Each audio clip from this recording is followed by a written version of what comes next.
Chapter 9. I woke up covered with sweat, not sure where I was, and absolutely certain that another murder was about to happen. Somewhere not so far away, he was searching for his next victim, sliding through the city like a shark around the reef. I was so certain I could almost hear the purr of the duct tape. He was out there, feeding his dark passenger, and it was talking to mine. And in my sleep I had been riding with him, a phantom remora in his great slow circles. I sat up in my own little bed and peeled away the twisted sheets. The bedside clock said it was 3:14, 4 hours since I'd gone to bed, and I felt like I'd been slogging through the jungle the entire time with a piano on my back. I was sweaty, stiff, and stupid, unable to form any thoughts at all beyond the certainty that it was happening out there without me. Sleep was gone for the night, no question. I turned on the light. My hands were clammy and trembling. I wiped them on the sheet, but that didn't help. The sheets were just as wet. I stumbled into the bathroom to wash my hands. I held them under the running water. The tap let out a stream that was warm, room temperature, and for a moment I was washing my hands in blood, and the water turned red. Just for a second, in the half light of the bathroom, the sink ran blood-red. I closed my eyes. The world shifted. I had meant to get rid of this trick of light and my sleeping brain. Close the eyes, open them. The illusion would be over, and it would be simple, clean water in my sink. Instead, it was like closing my eyes had opened a second set of eyes into another world. I was back in my dream, floating like a knife blade above the lights of Biscayne Boulevard, flying cold and sharp and homing in on my target. And I opened my eyes again. The water was just water, but what was I? I shook my head violently. Steady, old boy, no Dexter off the deep end, please. I took a long breath and peeked at myself. In the mirror, I looked the way I was supposed to look. Carefully composed features, calm and mocking blue eyes, a perfect imitation of human life. Except that my hair stuck up like Stan Laurel's. There was no sign of whatever it was that had just zipped through my leaping brain and rattled me out of my slumber. I carefully closed my eyes again. Darkness, plain, simple darkness. No flying, no blood, no city lights. Just good old Dexter with his eyes closed in front of the mirror. I opened them again. Hello, dear boy, so good to have you back. But where on earth have you been? That, of course, was the question. I have spent most of my life untroubled by dreams and, for that matter, hallucinations. No visions of the apocalypse for me. No troubling Jungian icons burbling up from my subconscious. No mysterious recurring image is drifting through the history of my unconsciousness. Nothing ever goes bump in Dexter's night. When I go to sleep, all of me sleeps. So what had just happened? Why were these pictures appearing to me? I splashed water on my face and pushed my hair down. That did not, of course, answer the question, but it made me feel a little better. How bad could things be if my hair was neat? In truth, I did not know. Things could be plenty bad. I might be losing all, or many, of my marbles. What if I had been slipping into insanity, a piece at a time for years, and this new killer had simply triggered the final headlong fall into complete craziness? How could I hope to measure the relative sanity of somebody like me? The images had looked and felt so real. But they couldn't be. I had been right here in my bed, yet I had almost been able to smell the tang of salt water, exhaust, and cheap perfume floating over Biscayne Boulevard. Completely real, and wasn't that one of the signs of insanity? That the delusions were indistinguishable from reality. I had no answers and no way to find any. Talking to a shrink was out of the question, of course.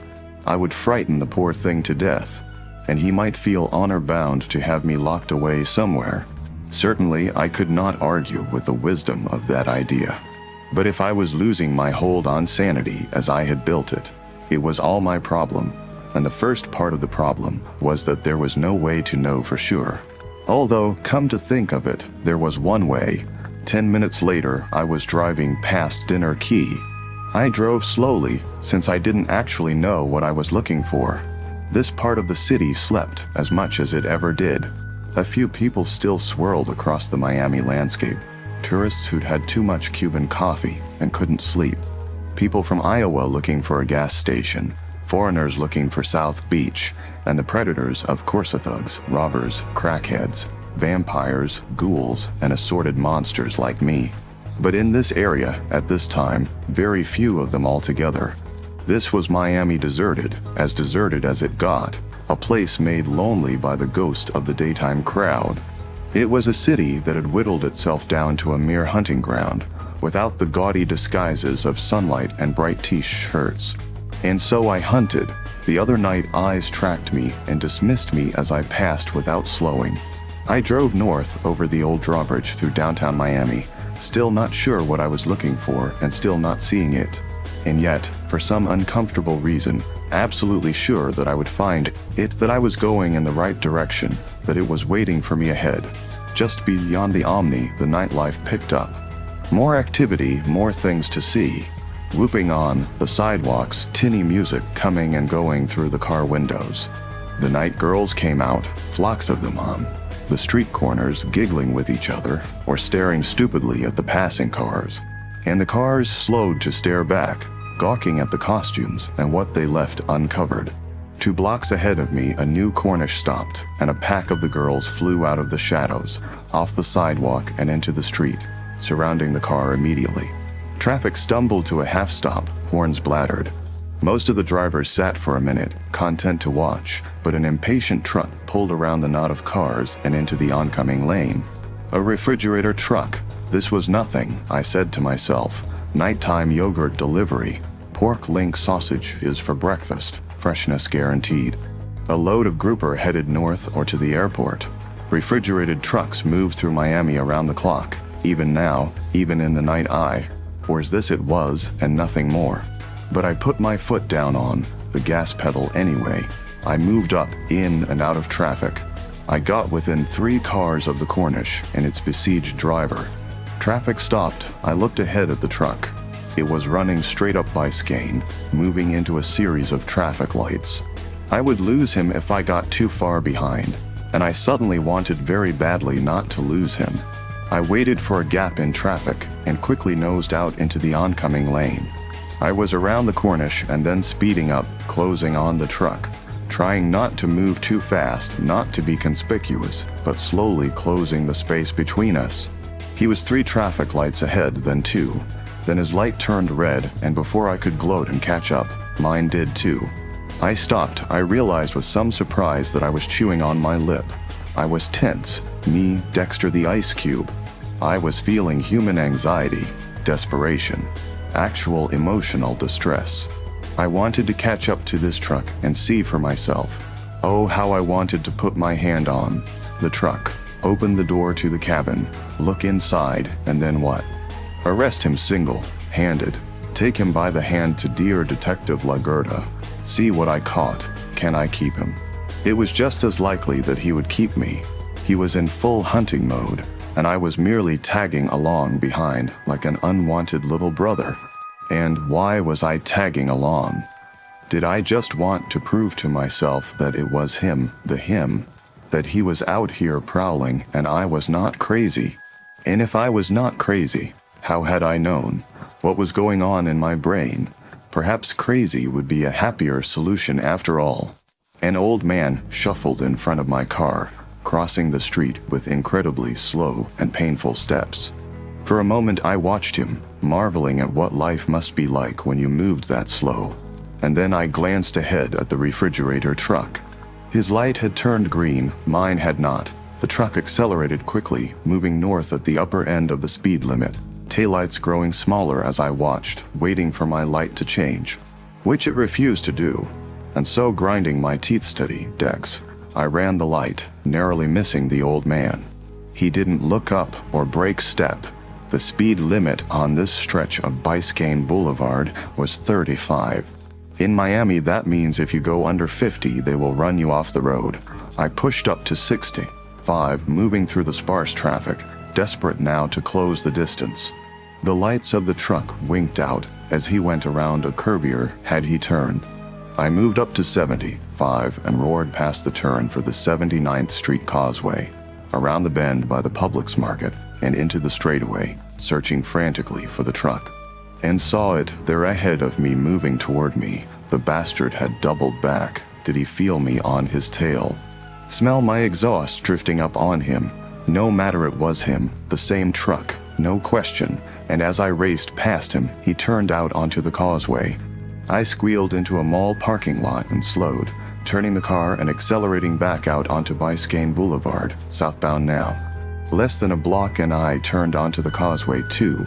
Far in front, nearly to the first bridge, I saw the small red lights, winking, mocking me. My foot crashed down on the gas pedal and I charged ahead. He was on the upslope of the bridge now, picking up speed, keeping the distance steady between us. Which meant he must realize somebody was following. I pushed my car a little harder. I got closer, little by little, a few lengths closer. And then he was gone, over the hump at the top of the bridge and down the far side, heading much too fast into North Bay Village. It was a heavily patrolled area. If he went too fast, he would be seen and pulled over. And then I was up the bridge and onto the hump now, and below me nothing. Empty road. I slowed, looking in all directions from the vantage point at the top of the bridge. A car moved toward me, not the truck. Just a Mercury Marquis with one smashed fender. I started down the far side of the bridge. At the bottom of the bridge, North Bay Village split off the causeway into two residential areas. Behind a gas station on the left, a row of condos and apartments made a slow circle. To the right were houses, small but expensive. Nothing moved on either side. There were no lights showing, no sign of anything, neither traffic nor life. Slowly I moved through the village, empty. He was gone. On an island with only one through street. He had lost me. But how? I circled back, pulled off onto the shoulder of the road and closed my eyes. I don't know why. Perhaps I hoped I might see something again. But I didn't, just darkness and little bright lights dancing on the inside of my eyelids. I was tired. I felt stupid. Yes, me, ditzy Dexter, trying to be boy wonder, using my great psychic powers to track down the evil genius. Pursuing him in my supercharged crime-fighting vehicle. And in all likelihood, he was simply a stoked-up delivery boy playing macho head games with the only other driver on the road that night. A Miami thing that happened every day to every driver in our fair city. Chase me, you can't catch me. Then the uplifted finger, the waved gun, hum and back to work. Just a refrigerated truck, nothing more. Now speeding away across Miami Beach with the heavy metal station ripping from the radio speaker. And not my killer, not some mysterious Bond pulling me out of bed and across the city in the dead of night. Because that was just too silly for words and far too silly for level-headed, empty-hearted Dexter. I let my head drop onto the steering wheel. How wonderful to have such an authentic human experience. Now I knew what it was like to feel like a total idiot. I could hear the bell on the drawbridge in the near distance, clanging its warning that the bridge was about to go up. Ding, ding, ding, the alarm bell on my expired intellect. I yawned. Time to go home, go back to bed. Behind me an engine started. I glanced back. From behind the gas station at the foot of the bridge, he came out fast in a tight circle. He passed me fishtailing and still accelerating, and through the blur of motion in the driver's window, a shape spun at me, wild and hard. I ducked. Something thumped into the side of my car, leaving behind it the sound of an expensive dent. I waited for a moment, just to be safe. Then I raised my head and looked. The truck was speeding away, crashing the wooden barrier at the drawbridge and powering through, leaping across the bridge as it started to raise up, and making it easily to the other side as the bridge keeper leaned out and yelled. Then the truck was gone, down the far side of the bridge and back into Miami, far away on the other side of the widening gap as the bridge went up. Gone, hopelessly gone, gone as if he had never been. And I would never know if it had been my killer or just another normal Miami jerk. I got out of my car to look at the dent. It was a big one. I looked around to see what he had thrown. It had rolled 10 or 15 feet away and wobbled out into the middle of the street. Even from this distance there was no mistaking it. but just to make sure I was absolutely without any doubt, the headlights from an oncoming car lit it up.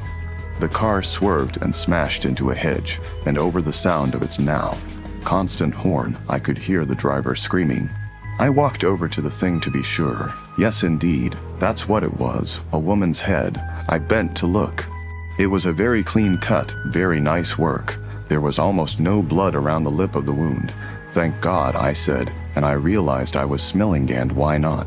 Wasn't it nice? I wasn't crazy after all.